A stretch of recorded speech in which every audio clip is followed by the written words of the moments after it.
Okay, so we're gonna start shading his mouth. We've looked at some of those kind of highlight reel features, right?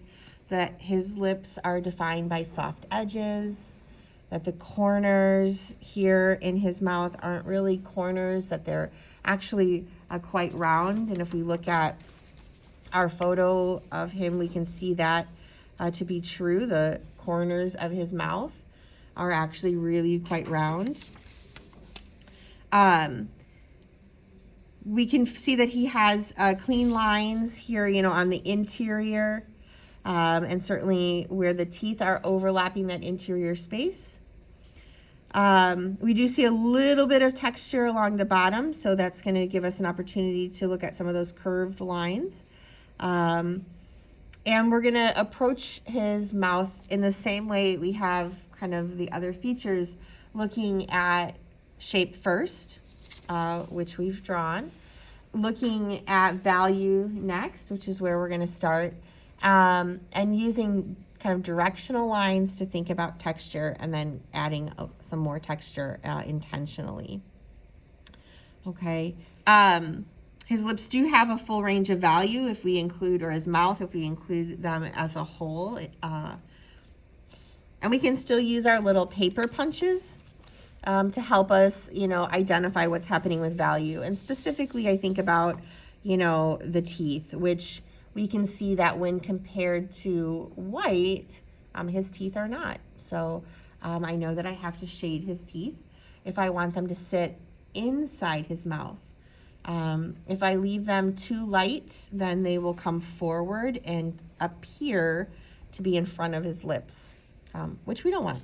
It'll make him look like a bunny rabbit. Okay. I did kind of keep my grid lines here. I'm not sure if you can see them, as long as possible. And I had to redraw his mouth a little bit. I did not have this right side pulling out far enough. And I kind of noticed that as I was shading, that his mouth was going to be too small.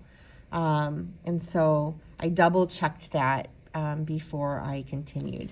I'm going to erase what's left of my my grid in this area.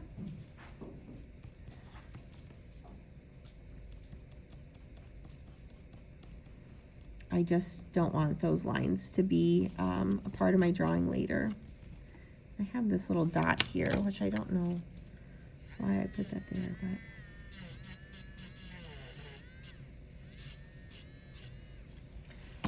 but okay. So the first thing that I want to do whenever I start anything is I want to sharpen my pencil, make sure that I have a nice sharp tip to work with.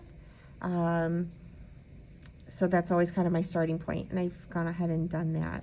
We're going to black in the darks, and so I'm going to start by thinking about this this interior space, and I'm going to kind of work with the corners here.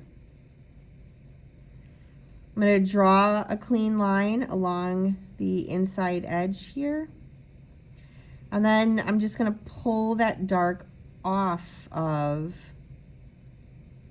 that edge, and then work up around his teeth. Maybe make this tooth here a little bit bigger. When drawing the teeth, I did not draw them individually as little teeth.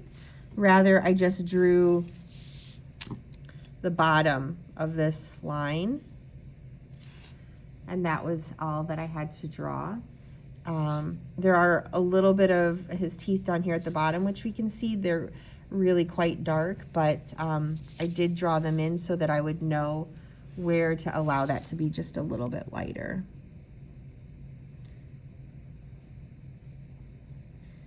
You can still rotate and turn your work. It can be really helpful to just, you know, see the shapes.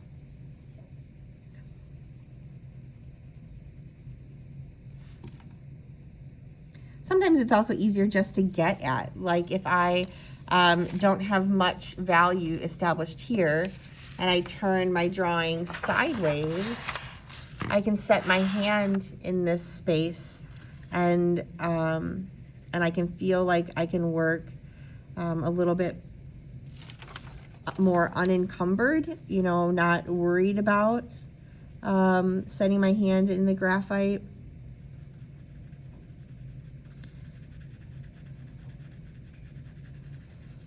So I'm starting by just laying in those darks in the corner, in the interior.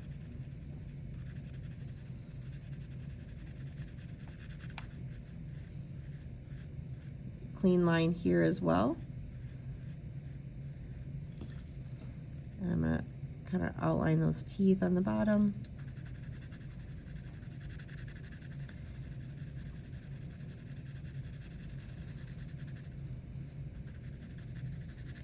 It's all really dark, even in the areas where I can kind of see that there's stuff happening. It's really, really quite dark.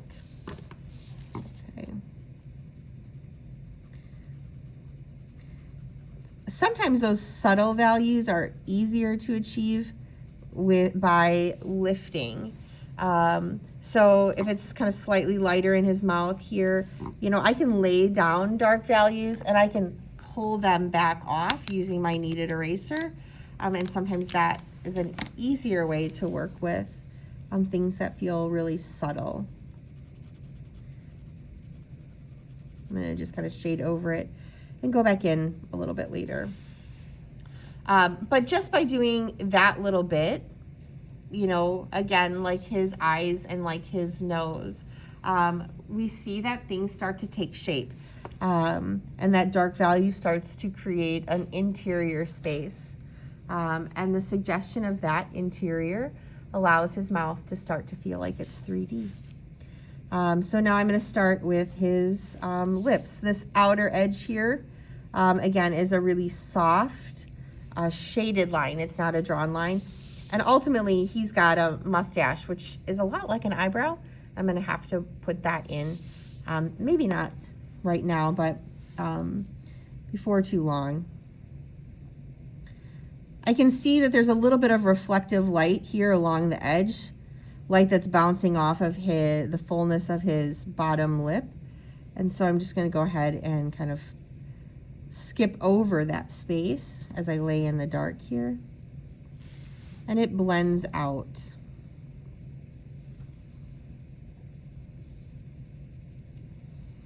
I'm using my ebony pencil for, since I started with those darks. I do sometimes like my mechanical pencil, especially in areas that feel small, where the smaller tip of the pencil makes it seem like I can get into spaces better. I think this is different here, so I'm actually going to fix that line. Let me look at it sideways. I think this kind of comes up like that. And there's another tooth back there. There, that looks better. If you were to draw a line down the middle of his mouth, right? And even if his head was turned, we would draw it through that middle, through the Cupid's bow. The texture on the left side is going to go like this, and the texture on the right side will go like that. It will make like a parentheses around that center of his mouth. And the eyelashes do this same thing. So as I start to develop his lips, I'm going to work directionally. So I'm going to work by shading kind of down and around in this kind of curve. Even though I don't see a whole lot of texture, I do a little bit in the center here, but by shading directionally in this way, it's going to help me kind of create that suggestion of it being round. This is called, you know, working cross contour, or working kind of across the form. Okay. I'm just going to shade his teeth, and I can come back for them. As soon as I add value to those, they will, you can see that they no longer appear in front of his lips. They suddenly go behind. I did zoom in and just print his head larger, which is different than my actual photograph I'm working with, so it would allow me to see a little bit better what was happening. Again, there's a clean line here at the edge. And I have to ask myself what side of that line is darker, and in this case, his lip is darker than his teeth.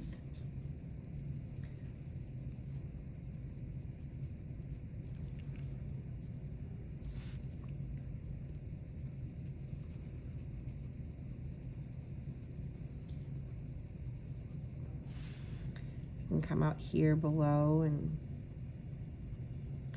kind of put in that little bit of a shadow.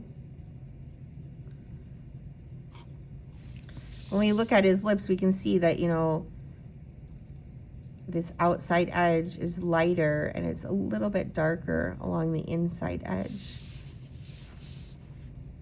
So I want to be able to add that too.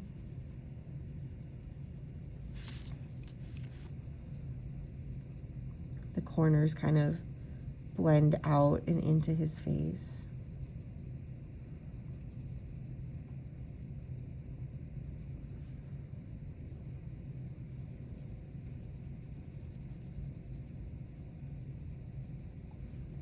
Overall, his lips are darker than his skin, right? Both of them are kind of a fleshy color. I mean, he's kind of pinky, but, and his lips are certainly pinker than his face overall. But if I'm comparing them,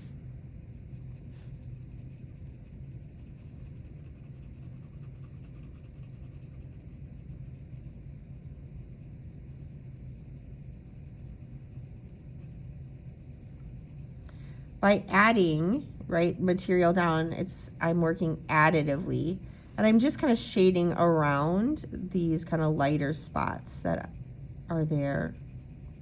I can also work subtractively, which means that I could erase out, and specifically with the texture on the lips, I could erase out that texture and add those white lines through erasing.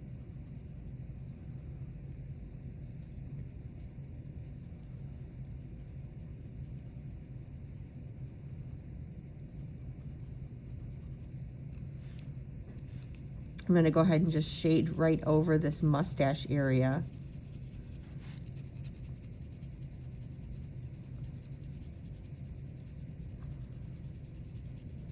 To eliminate that white paper. It's kind of throwing me off a little bit.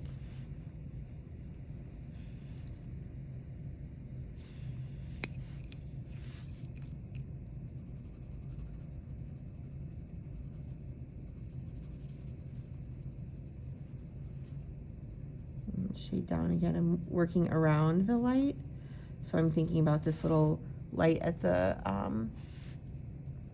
Cupid's bow, almost like a negative space. Leaving it alone for now.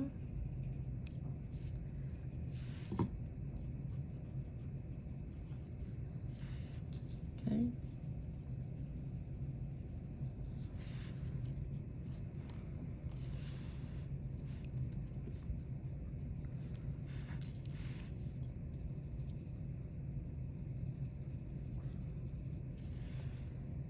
And I can pull in, there's going to be a little bit of a highlight on the peak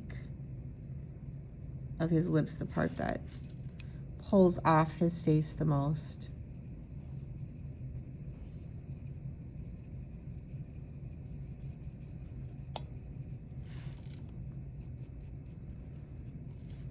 All right. So that's basically his mouth, right? Lots of soft edges, directional kind of curved lines for value. Full range of value inside and outside.